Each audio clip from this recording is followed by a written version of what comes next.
तो जैसा कि लास्ट एपिसोड में हम लोगों ने देखा था कि मोशिन वो इंपीरियल मास्टर के साथ बातचीत कर रहा होता है और उसे पता चल जाता है कि इंपीरियल मास्टर को उसकी सच्चाई का पता चल गया है। मगर वो वहां पर ट्रेनिंग कर रहा होता है तो ट्रेनिंग के दौरान वो बेहोश हो जाता है, जिसके बाद हुआ लिंगर उसके लिए ड्रैगन लेक में से एक ड्रैगन फिश पकड़ कर ले आती है और साथ में वो लोग एम्परर के लगाए हुए एक ट्री को भी काट देते हैं, जिसके लिए वो लोग मोशिन को दोबारा होश में लाना चाहते थे। मगर उस दरख्त को काटना और उस फिश को पकड़ना उन लोगों को महंगा पड़ जाता है और मोशिन को एम्परर के सामने पेश किया जाता है, जहां पर ली नुआन एम्परर से डिमांड करता है कि इसे सख्त से सख्त सजा दी जाए, यहां तक कि इसकी जान ही ले ली जाए। मगर वहां पर मदर क्वीन आती है और वो मोशिन की हेल्प करती है और वो एम्परर को समझाती है कि क्या तुम पूरी दुनिया को यह मैसेज देना चाहते हो कि तुम्हारी नजर में सिर्फ और सिर्फ एक दरख्त और एक मछली की अहमियत ज्यादा है। तुम अपनी इंपीरियल अकेडमी के एक टॉप लेवल के डॉक्टर को तुम ऐसे ही मौत के घाट उतार दोगे। जिसके बाद हमने देखा था कि मोशिन को एक टीम का लीडर बनाया जाता है और उसे ट्रेनिंग के लिए साउदर्न बॉर्डर की तरफ भेज दिया जाता है। जिसके बाद अगले सीन में हम देखते हैं कि मोशिन जिस पायरेट शिप में बैठा हुआ था वो शिप बाकी शिप से बहुत ही ज्यादा फास्ट होती है और सबसे पहले आगे निकल जाती है। ये देखकर वहां पे मौजूद वो मोंक और बाकी डिसाइपल भी बिल्कुल हैरान हो गए थे और वो लोग कहते हैं कि हम लोगों ने सोचा नहीं था कि ये शिप इतनी फास्ट उड़ती होगी। तो हुआ लिंगर उन लोगों को कहती है कि ये शिप फास्ट तो होनी ही है क्योंकि इसका फर्नेस वो हमारे यंग मास्टर ने ही तो रिपेयर किया था। इतना कहने की ही देर थी कि उस शिप का एक तख्ता निकल कर सीधा उस मोटे के मुंह पर आकर लगता है और वो लोग देखते हैं कि ये शिप तो आहिस्ता आहिस्ता टूटने लगी है। मगर फेंग शाओयी वो फौरन से उस शिप को रिपेयर करना शुरू कर देता है और कहता है कि तुम लोग बेफिक्र हो जाओ, बस मैं अभी ठीक कर देता हूँ, मुझे इसका बहुत अच्छा एक्सपीरियंस है। जैसे जैसे उन लोगों की शिप आगे जाती जा रही होती है उस शिप में कुछ ना कुछ टूट फूट रहा होता है, मगर साथ में उस शिप की रिपेयरिंग का काम भी चलता रहता है। और जैसे ही वहां पर बारिश होने लगती है तो सारे ही लोग शिप के अंदर आ जाते हैं। मगर हमें दिखाया जाता है कि फेंग शाओयी वो जैसे ही अंदर आता है और वो एक वाइन जार उठाकर पीता है और सीधा मोशिन के पास चला जाता है तो मोशिन देखता है कि उसकी बॉडी में बने हुए जितने भी टैटूज थे वो सारे के सारे बिखर गए हैं, यानी कि बारिश के पानी की वजह से उसके टैटूज खराब हो गए थे। मगर वो कहता है कि कोई मसला नहीं, मैं इन पे दोबारा से पेंट करवा दूंगा। इसी तरह उन लोगों की ये जर्नी कंटिन्यू रहती है और कई दिन गुजरते हैं और हमें दिखाया जाता है मोशिन वो अपनी स्टडी पर फोकस किए हुए होता है और कोई और काम नहीं कर रहा था, बस वो अपनी कल्टीवेशन को इम्प्रूव करने की कोशिश कर रहा था। उन लोगों को रास्ते में एक ऐसा समंदर दिखाई देता है जहां पर मछलियां बहुत ही स्पीड के साथ उन लोगों को चेस कर रही थी। सब लोग इस नजारे को देख रहे थे मगर मोशिन अभी भी वो एक बुक को स्टडी कर रहा होता है। जैसे ही वो लोग उस साउदर्न गेट के पास पहुंचते हैं तो वो लोग फौरन से अपने काम काज छोड़कर फौरन उस गेट के पास जाकर एक जगह लैंड करते हैं जहां पर फेंग शाओयी उन लोगों को नीचे उतार देता है और वो फौरन से अपनी डिवाइन आई का इस्तेमाल करता है तो उसे कई किलोमीटर दूर का नजारा दिखाई दे रहा होता है। वो देखता है कि उस कंट्री में दूर कहीं एक जगह पर आग लगी हुई है। ऐसा लग रहा था कि जैसे वहां पर अभी अभी कोई जंग छिड़ी हो। जब वो ये सारा नजारा देख लेता है तो वो कहता है कि ब्रदर किन, मुझे लगता है कि ये सारे के सारे डिसाइपल तुम्हारे लिए आगे चलकर मुसीबत बन जाएंगे, मगर तुम्हें इनकी परवाह करने की कोई जरूरत नहीं, तुम बस अपना सोचना, तुम्हारी जान सबसे ज्यादा कीमती है। मगर मोशिन उसे इग्नोर करके वहां से जाने लगता है, जिस पर वो मोशिन से कहता है कि एक मर्तबा में ब्लैक आयरन प्लेट ढूंढ लूं, उसके बाद मैं तुम्हारे पास दोबारा वापस आऊंगा और तुम्हें मेरी इस शिप को अच्छी तरह से रिबिल्ड करना होगा। मगर मोशिन उसे कोई जवाब नहीं देता और हाथ से बस बाय बाय का इशारा कर देता है, जिस पर फेंग शाओयी समझ जाता है कि अब उसे यहाँ से जाना चाहिए। जैसे ही मोशिन उस गेट के पास जाता है तो वहां पर कुछ सोल्जर्स खड़े हुए होते हैं जो कि उन लोगों का रास्ता रोकते हैं। मगर मोशिन के पास जनरल चुयू का एक टोकन होता है, वो उस टोकन को निकालकर उन लोगों को दिखाता है। वो सोल्जर्स कहते हैं कि ये तो एक गवर्नर का टोकन है और मोशिन उन लोगों से कहता है कि क्या मैं जान सकता हूँ कि गवर्नर वो इस वक्त यहाँ पर मौजूद है और जनरल चुयू वो भी यहाँ पे है। असल में हम लोग एक रिक्वेस्ट लेकर आए हैं, हमें उनसे एक सीक्रेट मुलाकात करनी है और उन्हें कुछ हेल्प प्रोवाइड करनी है। ये सुनने के बाद वो लोग मोशिन के लिए रास्ता खोल देते हैं और यहाँ पर सी युनशांग हैरान हो जाती है और वो कहती है कि मोशिन वो युयुआन कंट्री की चुयू को जानता है, ये तो बहुत ही कमाल की बात है। अगले सीन में हमें दिखाया जाता है कि मोशिन वो सिस्टर चुयू को आवाज देता है तो चुयू वो उसकी तरफ पलट कर देखती है और कहती है कि ब्रदर किन, तो तुम आ ही गए, मेरे भाई ने तुम्हारे बारे में मुझे बहुत कुछ बताया है। तुम इंपीरियल अकेडमी एकेडमी में काफी नाम कमा रहे हो। मैंने सुना है कि तुम वहाँ के एक डॉक्टर बन गए हो। वो वहाँ पे मौजूद बाकी डिसाइपल्स से कहती है कि तुम लोग सच में काफी खुश नसीब हो कि तुम लोग ब्रदर किन को फॉलो कर रहे हो। मगर यहाँ पर मोशन वो चूयू को एक बात बताता है और कहता है कि मैंने तुमसे एक बात छुपाई है। मैंने पहले तुम्हें नहीं बताया था कि मैं कहाँ से आया हूँ। मैं तुमसे माफी चाहता हूँ। मैं असल में डाशू से बिलोंग करता हूँ। मगर चूयू कहती है कि जब भी मैं कहूँ कि डीजियांग कंट्री में किन फैमिली का कोई बंदा हो कैसे सकता है, क्योंकि वहाँ पर तो किन फैमिली का कोई भी शख्स नहीं है।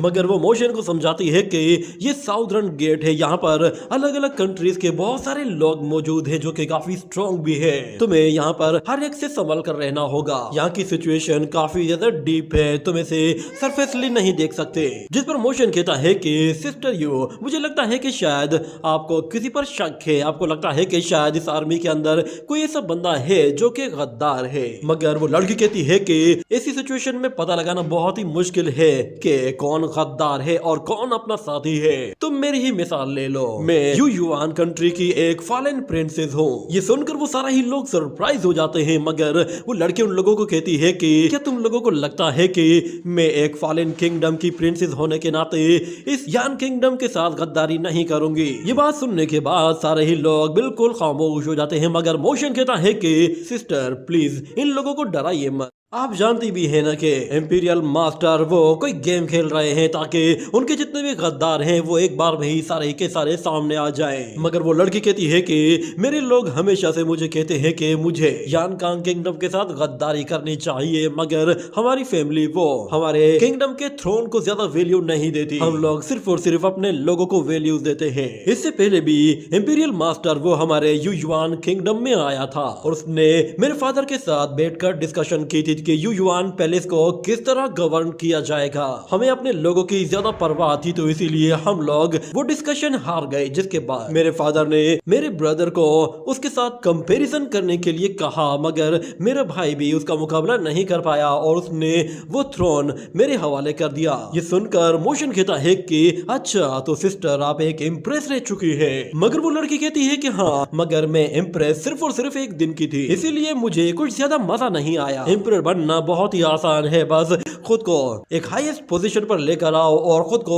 एम्परर डिक्लेयर कर दो। मगर सबसे इम्पोर्टेंट चीज है उस किंगडम को रन करना। ये कहने के बाद हमें दिखाया जाता है कि इंपीरियल मास्टर वो उस सन टेक्निक का मुकाबला करने के लिए उस इम्प्रेस का भी मुकाबला करता है और उसकी सन टेक्निक को भी वो बहुत ही आसानी से हरा देता है। जिसके बाद फिर इम्प्रेस ने अपना किंगडम वो इंपीरियल मास्टर के हवाले कर दिया था ताकि वो अपने लोगों की जिंदगी को और भी ज्यादा बेहतर बना सके और उन लोगों की जिंदगी बेहतर सिर्फ और सिर्फ यान किंगडम के साथ जुड़ने से ही बेहतर हो सकती थी। मगर इंपीरियल मास्टर ने उस लड़की को मारने के बजाय उससे कहा कि आज से तुम्हारा यू युआन किंगडम हमारे यान कांग किंगडम का लीजुओस स्टेट कहलाएगा और तुम्हें इस प्रोविंस का एक गवर्नर बनाया जा रहा है। तुम एक गवर्नर बनकर इसे सर्व कर सकती हो। ये सुनकर वो लड़की और भी ज्यादा खुश हो जाती है कि यान कांग किंगडम उसे इतनी बड़ी फेवर दे रहा है। मगर वो लड़की कहती है कि अगर तुम लोगों ने हमारे लोगों के अगेंस्ट कोई एक्शन लिया तो हम तुम्हारे अगेंस्ट फिर से बगावत करेंगे। एक अच्छा एम्परर बनने से बेहतर यही है कि मैं एक अच्छी सी गवर्नर बन जाऊं ताकि मैं अपने लोगों को अच्छी जिंदगी दे सकूं। एक एम्परर बनना इतना आसान टास्क नहीं होता। इतने में अचानक वहां पर एक सोल्जर भागते हुए आता है और वो आकर चूयू को कहता है कि मास्टर नाइन नेदर गेट के कुछ लोग सिटी से उड़ते हुए बाहर की तरफ चले गए हैं और हमने सुना है कि वो लोग लू कंट्री में जा रहे हैं जो कि हमारे लिए बहुत ही ज्यादा इंपॉर्टेंट है। ये सुनकर वो लड़की कहती है कि लू कंट्री वो हमारे लीजू स्टेट का एक गेट है। ये गेट हमें नॉर्थ के साथ हमारे कैपिटल से कनेक्ट करता है और इसके ईस्टर्न साइड पर जितने भी गद्दार सेक्ट हैं ये उन लोगों को भी होल्ड करता है। मुझे लगता है कि लू कंट्री में कुछ ना कुछ ऐसा हो रहा है कि जिसकी वजह से नाइन नेदर गेट वाले कोई चाल चल रहे हैं। वो लोग इस गेट को इतनी आसानी से छोड़ नहीं सकते। मगर मोशन कहता है कहीं वो लोग अपनी और भी ज्यादा मदद लेने के लिए तो वापस पीछे नहीं हटे। हो सकता है कि वो लोग दोबारा से पूरी ताकत से हमला करें। मगर वो लड़की उसे बताती है कि साउदर्न गेट वो बहुत ही ज्यादा मिस्टीरियस है। वहाँ ऐसे मॉन्स्टर्स भी हैं जिन्होंने इंपीरियल मास्टर पर हमला किया था और वो मॉन्स्टर अभी तक अपीयर नहीं हुए हैं और हम में से ये बात कोई भी नहीं जानता कि उस ओल्ड एरा के कितने सारे मॉन्स्टर अभी भी मौजूद हैं। मगर मैंने बस इतना सुना है कि नाइन नेदर गेट के पास एक ऐसा डिमोनिक स्पेल है जिसके साथ वो लोग अंडरवर्ल्ड के गेट को ओपन कर सकते हैं। एक मरतबा तब अगर वो लोग इसे ओपन कर सकते हैं तो फिर वो लोग अपने सोल्जर्स की सोल्स को वापस से उनकी बॉडी के अंदर रिटर्न कर सकते हैं। मोशन कहता है कि मैंने भी सोल समनिंग स्क्रिप्चर्स को रीड किया है और मुझे पता चला है कि सोल समनिंग स्क्रिप्चर्स के अंदर अभी भी कुछ एरर्स बाकी है, मगर मैंने उस टेक्निक को कभी भी रियल लाइफ में आजमाया नहीं है। मगर वहां पर वान यून होता है और वो कहता है कि हमें मास्टर ने बताया था कि घोस्ट सिंबल्स वो बिल्कुल बेकार होते हैं, ये बस लोगों को बेवकूफ बनाने के लिए लिखे जाते हैं। अचानक से वहां पर एक और सोल्जर भागते हुए आता है और वो बताता है कि जनरल शाओयी ने भी बगावत कर दी है और वो चुनयी किंगडम के अंडर में आ गया है और वो अब हमारे ही किंगडम के अगेंस्ट खड़ा है। ये सुनकर वो लोग समझ जाते हैं कि लीजू स्ट्रेट को चारों तरफ से घेरा जा रहा है और वो लड़की भी कहती है कि लगता है कि शायद मुझे इन सारे के सारे गद्दारों के साथ अकेले ही मुकाबला करना पड़ेगा। वो फौरन से मोशन और उसके दोस्तों से कहती है कि तुम लोग लू कंट्री में जाओ और वहां पर जितने भी 9 नेदर गेट के सोल्जर्स हैं उन लोगों की बॉडीज को जला दो ताकि वो रीइंकार्नेट ना हो सके, और जब तक बाकी के सोल्जर्स नहीं आ जाते और तुम्हारी टीम भी नहीं आ जाती तब तक तुम लोगों को यहीं पर ही रहना होगा। ये कहकर वो वहां से आगे की तरफ चले जाती है और दूसरी तरफ हमें दिखाया जाता है कि मोशन अपने दोस्तों के साथ मिलकर 9 नेदर गेट के उन पपेट वॉरियर्स की बॉडीज को जला रहा होता है और वो लोग बहुत सारी बॉडीज को एक जगह इकट्ठा करके आग लगाते हैं और मोशन देखता है कि उन बॉडीज के ऊपर एक सोल समनिंग पैटर्न बना हुआ है जो कि कंटिन्यूसली उन लोगों की बॉडीज के ऊपर मूव कर रहा है। जिसके बाद मोशन फौरन से बुक्स में लिखे हुए वो सारे के सारे सोल समनिंग मंत्र याद करता है। उसे याद आता है कि सोल समनिंग बुक के अंदर सोल मंत्र जितने लिखे हुए हैं इस बॉडी के अंदर उससे ज्यादा मंत्र मौजूद है।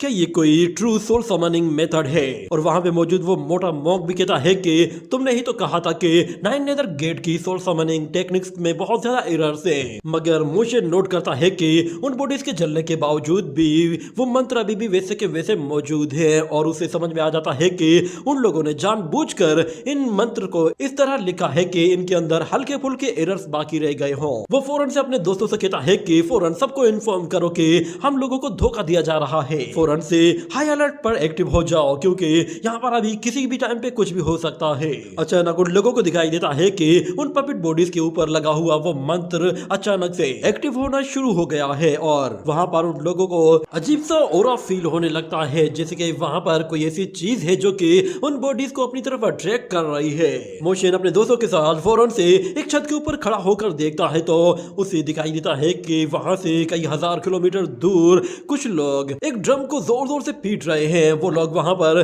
कोई सोल समनिंग मेथड यूज करने वाले थे और हमें दिखाया जाता है वो लोग भी सारे के सारे पपेट्स होते हैं। वो सारे के सारे पपेट्स उन ड्रम्स को पीटते हुए वहां पर एक रिचुअल परफॉर्म कर रहे होते हैं ताकि वो लोग वहां से एक सोल समनिंग मेथड को यूज कर सके।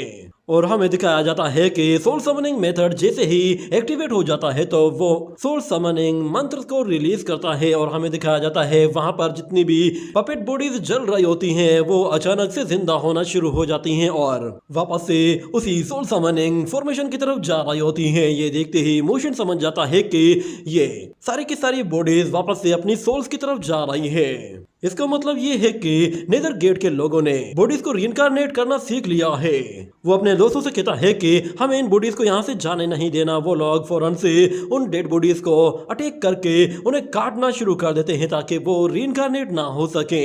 उसके सारे के सारे दोस्त अपने अपने वेपन निकालते हैं और सारे ही उन बॉडीज के ऊपर टूट पड़ते हैं और एक एक करके उन सारी ही बॉडीज को काट काट उनके टुकड़े टुकड़े कर देते हैं, जिसके बाद वो सोल समनिंग मेथड भी डीएक्टिवेट हो जाता है। और वो मॉन्क देखता है कि उन लोगों के बाकी के जितने भी स्कॉलर्स थे वो सारे के सारे वहां पर आ चुके थे, यानी कि उन लोगों के पास अब मदद पहुंच चुकी थी। मगर दिखाई देता है कि अचानक से वो सोल समनिंग फॉर्मेशन ट्रांसफॉर्म हो जाती है और वहां पर एक बहुत ही बड़ा गेट अपीयर होता है जिसके दूसरी तरफ से एक अजीब तरह की एनर्जी निकल रही होती है और वो इतना बड़ा गेट होता है कि वो शिप्स को अपनी तरफ खींचना शुरू कर देता है। ये देखते ही सारे ही लोग उससे दूरी बनाने की कोशिश करते हैं, मगर उसके बावजूद भी वो जायंट गेट उन लोगों को उन शिप्स के साथ साथ अपने अंदर खींच लेता है। और वहां पे नीचे खड़े हुए लोग ये देखकर काफी सरप्राइज होते हैं कि आखिर ये गेट कहां से अपीयर हुआ है और ये लोग कहां चले गए और आखिर इस सोल समनिंग फॉर्मेशन ने यहाँ पर एक ऐसा गेट कैसे समन कर लिया। ये तो कोई अंडरवर्ल्ड गेट लग रहा था। कहीं ऐसा तो नहीं है कि इस गेट ने इन सारी के सारे शिप्स को कहीं और ही डाइवर्ट कर दिया है। मोशन को याद आता है कि जब वो विलेज चीफ के साथ डार्कनेस के अंदर गया था तो उस वक्त उसने इसी तरह का एक गेट देखा था जो कि लाइफ एंड डेथ गेट था। इतने में हमें दिखाया जाता है कि उस लाइफ एंड डेथ गेट से फिर से कुछ सोल मंत्र रिटर्न होते हैं और वो सोल मंत्र जैसे ही उन पपेट बॉडीज से आकर अटैच हो जाते हैं तो वो पपेट्स दोबारा से जिंदा होना शुरू हो जाते हैं। उनकी बॉडीज दोबारा से रिपेयर हो जाती हैं जैसे कि वो पहले मौजूद थी। ये देखकर वहां मौजूद लोग कहते हैं कि ये तो एक शिकार किया गया है, हम लोगों को फौरन से इसके लिए तैयार रहना होगा क्योंकि अगली बारी हमारी हो सकती है। मगर मोशन उन लोगों से कहता है कि ज्यादा जल्दबाजी मत करना, मुझे लगता है कि शायद हमारे दुश्मन के पास हमसे ज्यादा चालें मौजूद हैं। मगर वो लोग मोशन से कहते हैं कि लगता है तुम्हें शायद अपनी मौत से डर लगता है। मगर उन लोगों को वहां पर दिखाई देता है कि वो पपेट बॉडीज जो कि उन लोगों ने जलाई थी वो सारी की सारी रीइंकार्नेट हो चुकी होती हैं और सारे ही लोग फिर उस आर्मी कैंप पर हल्ला बोल देते हैं। हर तरफ फिर लोगों की लड़ाइयां होना शुरू हो जाती हैं और वो पपेट्स वहां पर मौजूद सोल्जर को चुन चुन कर मार रहे होते हैं। ये देखते ही मोशन और उसके साथी उन पपेट्स के साथ फाइट करते हैं। उन लोगों को पता चल जाता है कि ये नेदर वर्ल्ड के लोग हैं और वो मोटा भी कहता है कि 9 नेदर गेट के लोग वो स्काई को ब्लॉक कर रहे हैं ताकि वो लोग ज्यादा से ज्यादा सोल्स को समन कर सके। मगर मोशन कहता है कि नहीं, ऐसा नहीं है, वो लोग स्काई को ब्लॉक इसलिए कर रहे हैं ताकि वो लोग हमारे आसपास जितनी भी कॉर्प्स बॉडीज हैं उन सबको कंट्रोल कर सके। हम लोग चारों तरफ से घिरने वाले हैं और वहां पर मौजूद जितने भी डेड वॉरियर्स होते हैं वो सारे के सारे ऐसा ऐसा जिंदा होना शुरू हो जाते हैं। और मोशन अपने साथियों से कहता है कि हमें चारों तरफ से घेरा जा रहा है, जिस पर वो लोग कहते हैं कि हमें क्या करना चाहिए। और वो लड़की भी कहती है कि लॉर्ड यू युआन ने हमें कहा था कि हमें इसी गैरिसन के अंदर ही रहना है, हम लोग यहाँ पर ज्यादा देर तक सरवाइव नहीं कर पाएंगे, मगर हमें यहाँ से बचकर निकलने का कोई दरवाजा भी ढूंढना होगा। और दूसरी तरफ हमें दिखाया जाता है सी युनशांग, वो भी लड़ते लड़ते ही फौरन से मोशन के पीछे आकर खड़ी हो जाती है और दोनों ही एक दूसरे को कोई इशारा करते हैं और सी युनशांग कहती है जल्दी से कोई डिसीजन लो। तो मोशन वहां पर देखता है कि दूर दूर तक सिर्फ कॉर्प्स बॉडीज ही कॉर्प्स बॉडीज हैं, हर तरफ से लोग आए जा रहे हैं और जहां से उन लोगों को निकलने का रास्ता मिलना था वहां पर भी और ज्यादा सोल्जर्स मौजूद होते हैं, यानी कि वो लोग चारों तरफ से घिरे हुए थे और बाहर जाने का कोई भी रास्ता नहीं था। मोशन उन लोगों से कहता है कि हमें फौरन से यहाँ से निकलना है, हमारे पास सिर्फ इस साइड की तरफ ही एक रास्ता है। मगर वान यून कहता है कि क्या तुम हमारी रिस्पॉन्सिबिलिटी लेते हो कि अगर हमें कुछ हुआ तो फिर तुम जिम्मेदार होगे। मगर मोशन कहता है कि 9 नेदर गेट के लोग जानबूझकर पीछे हटे थे, वो लोग कॉर्प बॉडीज के साथ कंबाइन होकर अटैक करना चाहते थे ताकि वो लोग पूरे के पूरे सिटी को एक साथ ही कवर कर ले। और इन लोगों ने जो लो कंट्री पर हमला किया था वो बस एक ट्रैप था। विक्ट्री हासिल करने के लिए सिर्फ एक छोटे से सिटी को कंट्रोल करना नहीं होता बल्कि पूरी की पूरी टेरिटरी को कंट्रोल करने से ही विक्ट्री मिलती है। और क्योंकि मैं एक टीम लीडर हूँ तो मैं तुम सब लोगों की रिस्पॉन्सिबिलिटी लेता हूँ। ये कहने के बाद वो लोग उसकी बात मानते हैं और फौरन से वहां से निकल जाते हैं, जिसके बाद वो पपेट वॉरियर्स उनका पीछा करते हैं। मगर हमें दिखाया जाता है कि वो लोग झाड़ियों में कहीं अंदर एक जगह छुपे हुए थे और उन लोगों के जाने के बाद वो लोग बाहर आते हैं। जैसे ही वो सारे सोल्जर्स वहां से चले जाते हैं तो फिर वो गंजा कहता है कि इंपीरियल एकेडमी के जितने भी डिसाइपल्स उन शिप्स में आए थे वो सारे के सारे मार दिए गए हैं। शुक्र है कि हम लोग इस पायरेट शिप में पहले ही यहाँ पर पहुंच गए। मगर मोशन कहता है कि ये कोई इत्तेफाक तो नहीं हो सकता कि जिस टाइम पे हमारे वॉरियर्स यहाँ पर पहुंचे उसी टाइम पर ही ये गेट यहाँ पर अपीयर हुआ है। और मोशन कहता है कि इंपीरियल मास्टर की न्यू फोर्स वो स्कॉलर्स की फोर्स थी जो कि उसने रिफॉर्म्स करने के बाद बनाई थी। और वैसे भी एम्परर ने हमारी लोकेशन वो ट्रेनिंग के बिल्कुल लास्ट में जाकर सब लोगों को बताई थी। और वान यून कहता है कि हमारी इंफॉर्मेशन के बारे में सिर्फ और सिर्फ हाई लेवल के मास्टर्स को ही पता है। मगर मोशन दिल दिल में कहता है कि हमारी लोकेशन और हमारी ट्रेनिंग की डिटेल्स जिस शख्स के पास हैं वो सिर्फ और सिर्फ गु लिनोआन है। उसके साथ जो कि बराबरी की रैंकिंग के लोग हैं उनमें से भी कोई एक दुश्मन जरूर है।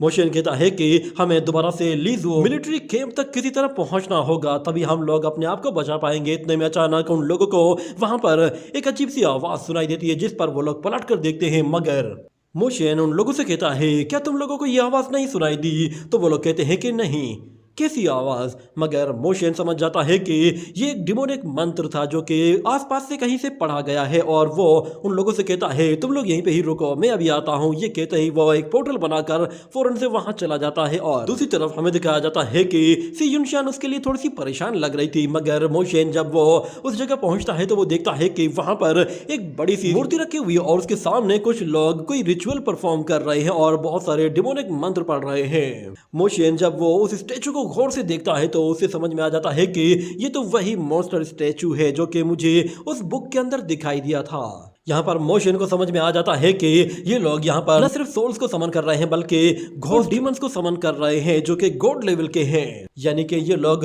होंगशेन सेक्ट से बिलोंग करते हैं। वो लोग फौरन से उन मंत्र को कंप्लीट करना शुरू कर देते हैं और हमें दिखाया जाता है कि जैसे ही उन लोगों का वो प्रोसेस कंप्लीट होता है तो एक बड़े से ग्राउंड में एक अजीब सी हलचल होती है और सब लोग उसकी तरफ अट्रैक्ट होते हैं। और हमें दिखाया जाता है कि उस जायंट मूर्ति के आसपास जितने भी सोल समनिंग मंत्र होते हैं वो सारे के सारे एक्टिव हो चुके होते हैं और ऊपर आसमान में उन लोगों को एक बहुत ही बड़ा फेस दिखाई देता है जिसके बड़े बड़े नोकीले दांत होते हैं।